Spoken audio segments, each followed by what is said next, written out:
And we will begin in Berlin, where US Secretary of State Antony Blinken has arrived for talks with European allies. It is yet another diplomatic attempt to diffuse tensions with Moscow over Ukraine. The German Foreign Minister Annalena Baerbock has received Antony Blinken at the Berlin Foreign Ministry.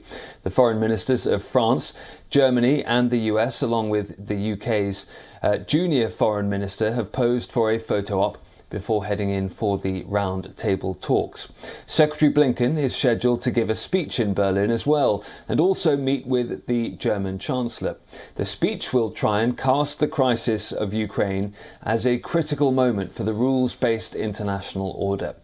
The Prime Minister of Norway was received in Germany last night, and after the welcome ceremony, the German Chancellor spoke about the future handling of Russia and concerns over Ukraine.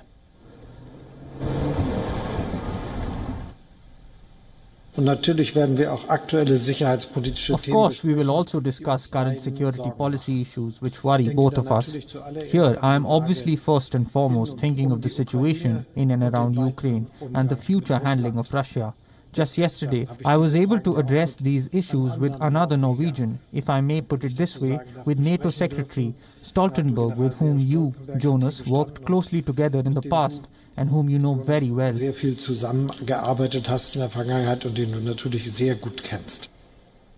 French President Emmanuel Macron is calling on the European Union to quickly draw up a new security plan. Macron says it should contain proposals to help ease tensions with Russia. His remarks come just a day after NATO's Secretary-General confirmed the military organisation is in the process of finalising its own security proposals. These next weeks must lead to a European proposal to build a new security and stability pact. We must build it between Europeans before we share it with our allies within NATO and then offer it up for negotiation with Russia. Well, after wrapping up the meetings in Berlin, Antony Blinken will head to Geneva. There he'll meet Foreign Minister from Russia, Sergei Lavrov, on Friday.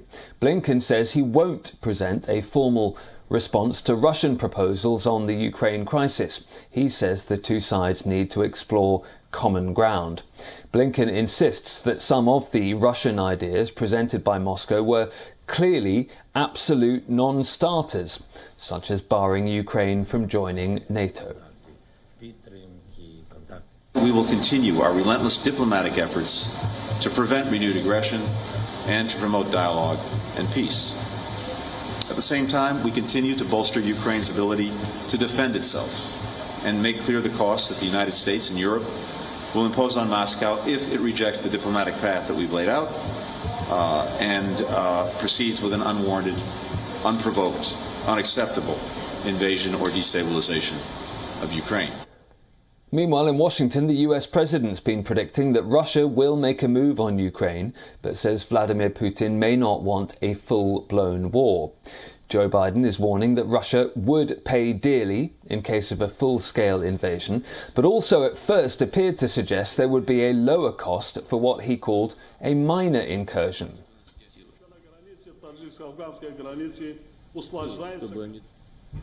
I think what you're going to see is that Russia will be held accountable if it invades, and it depends on what it does. It's one thing if it's a minor incursion and then we end up having a fight about what to do and not do, etc.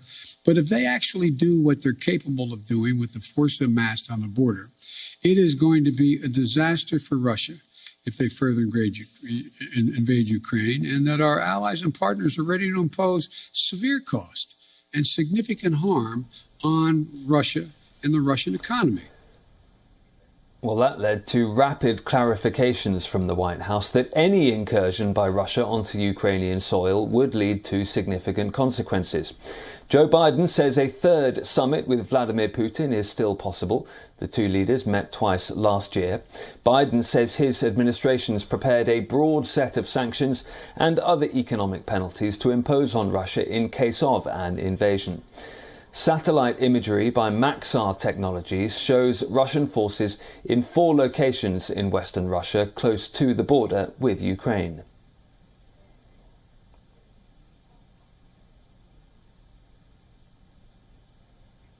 Russian army pilots flew new Ka-52 Alligator combat helicopters for the first time at an Air Force base in the southern Rostov region near the Ukrainian border.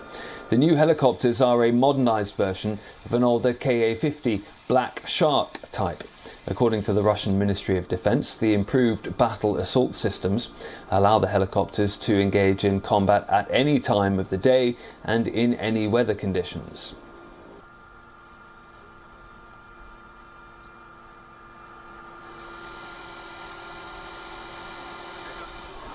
Tens of thousands of Russian troops are positioned at the Ukrainian border. Moscow says it has no plans to invade, but is demanding wide-ranging security guarantees. Meanwhile, US Deputy Secretary of State Wendy Sherman has spoken with the Indian Foreign Secretary over a number of border and regional issues. The US says it briefed India on the Russian military buildup at Ukraine's border. The two sides also discussed the Indo-Pacific, the situation in the Gulf, United Nations Security Council cooperation and the COVID-19 pandemic. Meanwhile, Russian Deputy Foreign Minister Sergei Ryabkov had a meeting with Indian envoy to Russia Pavan Kapoor on Monday. The two sides exchanged views and assessments about events in Geneva, Brussels and Vienna. For India, both the US and Russia are close partners.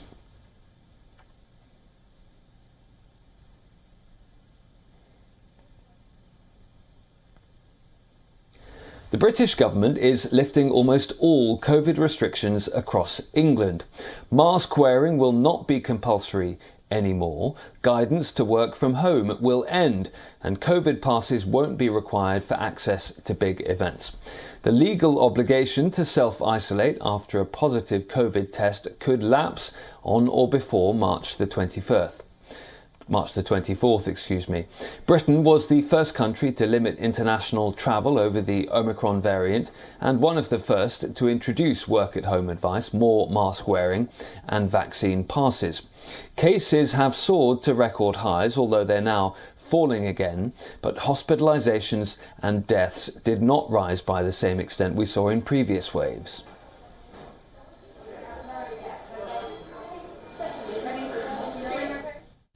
Today marks the start of the next chapter in this country's fight against COVID-19. A few hours ago, the Prime Minister announced, thanks to the progress that we've all made, we will be lifting the Plan B measures and returning to our original Plan A. This is a moment that we can all be proud of. The culmination of a brilliant national mission that helped us to withstand the Omicron wave and restore more freedom to this country. It's a reminder of what this country can accomplish when we all work together. While many are welcoming this news, some scientists are urging it's the wrong plan. One British virologist is warning against dropping all coronavirus restrictions so soon and says waiting a few more weeks to access more data would have been safer. We certainly can't be complacent when you've got, 94,000 cases reported yesterday. I haven't seen today's data, but these are very high infection levels. We were worried months ago when we were looking at 25, 30,000 cases a day. Why should we be complacent when we've got 3 times that level of infection? I think we've all been lulled into a false sense of security over this. And I think we just need to be careful, and we need to make sure that the messaging is out there to say that, we're still at a very delicate time. It's still the winter. We've still got other infections. The NHS, whatever you say, is under extreme pressure at the moment, particularly in certain parts of the country. And we're not out of the woods yet. Well, the government insists it's not actually that delicate a time because of the vaccination rates in this country and the booster vaccination rates. And as we were hearing, those lower hospitalisation and fatality numbers.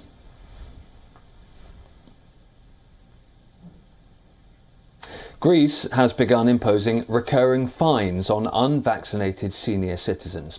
People over the age of 60 who are unvaccinated will have to pay a fine of over $110 every month. It's an attempt to boost inoculation in the most vulnerable age group. Imposing recurring fines on those over the age of 60 who are unvaccinated against COVID-19 to try to boost take-up in the most vulnerable age group. The measure comes even as infection rates from the fast-spreading Omicron variant are slowing. The announcement of a monthly €100 fine in November for people over 60 who failed to get vaccinated or book a vaccination appointment by mid-January has helped increase take-up rate to more than 90% of that age group, health officials said. Reactions to the fines are very mixed. Yanis says, "I strongly disagree with fines because no one can force anyone else to do it. Some want it and some don't." Vasilis says, "We got vaccinated, so shouldn't everybody, in order to be rid of this coronavirus?" About 9 in 10 coronavirus-related fatalities are people over 60, the government has said. Greece is among a growing number of countries that have tightened vaccination requirements on certain professions or age groups. After hitting an all-time high of around 50,000 registered coronavirus infections on January 4th, mainly driven by the spread of Omicron over the Christmas holidays, cases have been falling in recent days. Serbian tennis star Novak Djokovic has not wanted to get vaccinated against COVID-19, but seems to be betting on other COVID treatments. After creating controversy in Australia over his vaccine status and his visa, it's emerged he's a co-founder and majority shareholder in a biotech firm. The Danish company named Quant Biores is developing a COVID-19 treatment. According to publicly available information, 34-year-old Djokovic and his wife hold a stake of 80% in Quant Biores. The company employs a workforce in Denmark, Slovenia, Australia and Britain. It's developing a peptide which inhibits the coronavirus from infecting the human cells. It expects to launch clinical trials in Britain Last weekend, the unvaccinated men's world #1 was flown out of Melbourne. Now he risks being frozen out of more tennis tournaments because of his unvaccinated status. It's not clear, for example, whether he'll be able to defend his French Open crown. France has also ruled that all participants in sporting events must be vaccinated against COVID-19. The country's sports ministry says there will be no exemptions from a new vaccine pass law.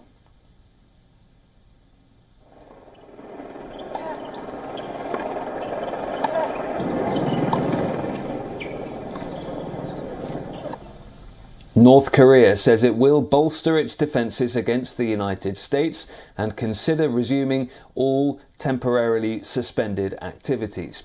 It is an apparent reference to a self-imposed moratorium on testing of nuclear weapons and long-range missiles. Recently, American sanctions produced a heated reaction from Pyongyang, raising concerns of a return to the period of so-called fire and fury threats.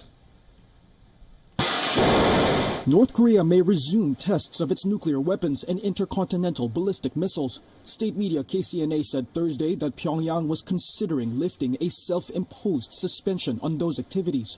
Tension has been rising between the U.S. and North Korea in recent weeks over Pyongyang's unusually rapid series of short-range missile tests, conducting 4 so far this year. But North Korea has not tested its nuclear weapons or long-range missiles since 2017, as it started engaging in denuclearization talks with South Korea and the United States. Before that, it tested a missile capable of striking the U.S. mainland. However, Washington's push for fresh sanctions this month was called hostile by Pyongyang.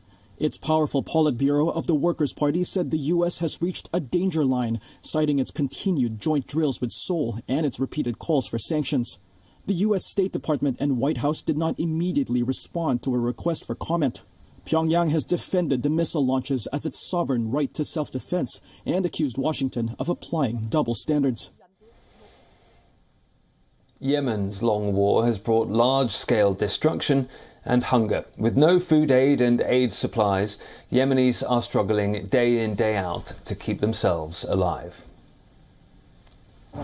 Ismail Hassan is one of millions of people struggling to eat and to feed his children as Yemen's 7-year war drags on. A father of 10, Hassan houses his family in an abandoned shop and scavenges recyclable items from rubbish bins to survive. They live in the capital Sana'a after fleeing his hometown 4 years ago. The family has received some food aid every 2 months, but it's not enough. Over a communal lunch of rice and bread, He says he can't provide more. The most important thing to me is providing them with food. The most important thing is how I provide them with food. The most important thing is that they eat and be satisfied. Thank God. Cash-strapped aid organisations are struggling to keep assistance flowing. Funding shortages forced the World Food Programme to cut food rations for 8 million people in January, which could push many more into starvation. It has warned about 5 million people are at risk of famine. Hassan can't afford to put his 7 school-aged children into education, even in government schools.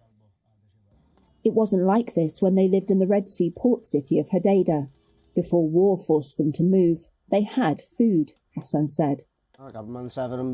Before we left our city, food was affordable. We used to eat meat, fish, chicken, molokaya, and everything. There was everything, but now circumstances have imposed this on us. Yemen is divided between the Iran-aligned Houthi group in the north, which also controls Sana'a, and the internationally recognised government in the south. Off the coast of Tahiti, at the depth of 30 metres, scientists have discovered a pristine 3-kilometre-long reef of giant rose-shaped coral. The reef are located in waters thought just enough to protect them from the bleaching effects of warming oceans.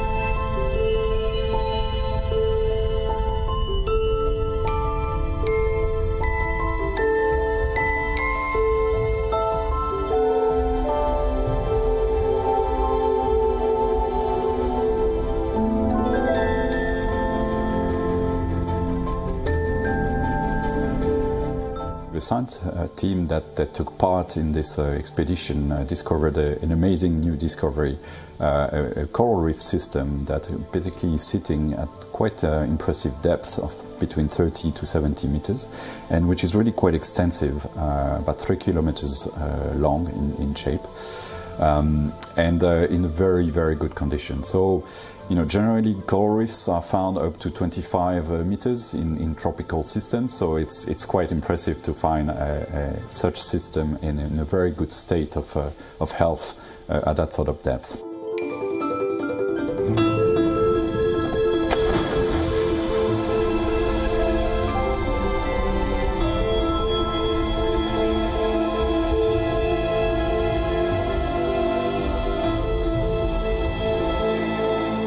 I think what's important is it also raises the issue of how coral reefs become more resilient to climate change, because climate change is the main aspects that are impacting coral reefs. We also have pollution and overfishing, which comes on that. But certainly that gives us hope that there might be other ecosystems that we have not found in the ocean, particularly this type of coral reef at this kind of depth.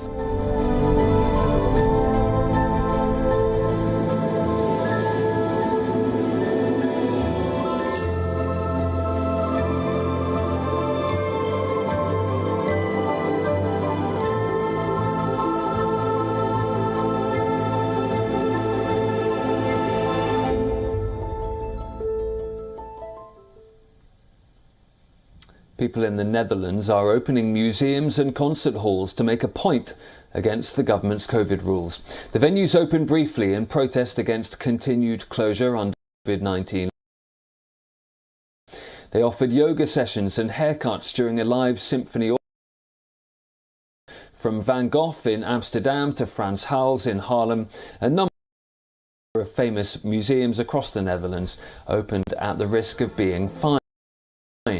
The country eased a month-long lockdown last weekend. Authorities allowed gyms, hairdressers and shops to reopen. However, cultural venues were ordered to remain closed to the public until January the 25th. 50 visitors were welcomed to the Kapsalon. It was held in violation of rules banning concerts for an audience.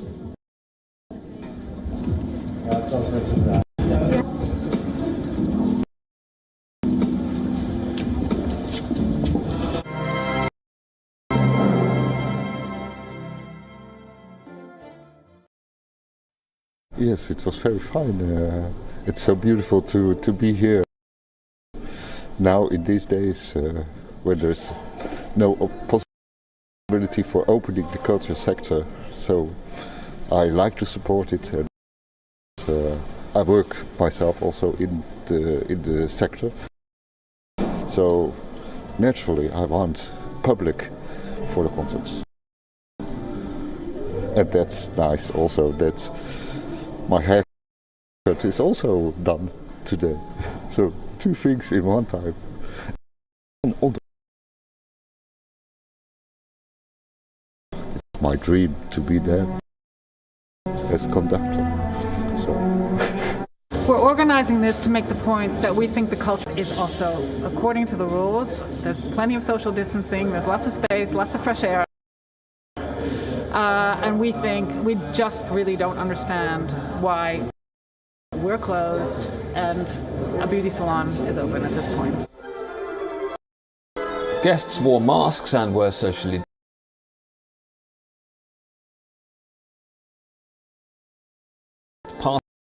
proof of vaccination against COVID-19 or a negative test. On Twitter, the culture infections have been hitting near daily records. The Netherlands has recorded more than 3.5 million infections and 21,000 deaths since the start of the pandemic. Hospital admissions have been declining, but the country's vaccination rate is lower than some.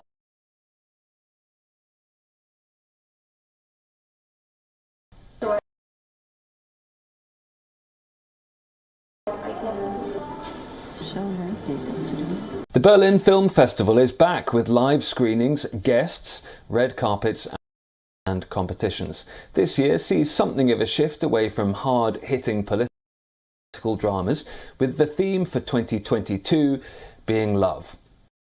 Thanks for watching. Lots of love from me. See you.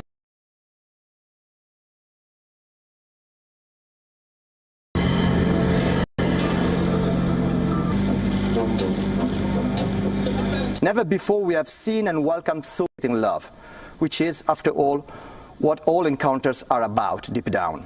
You are going to say about the program. Thank you, Mariette. And also, from my side, this year selection has been, as always, very exciting, a long journey, but even more challenging than usually. We have decided to go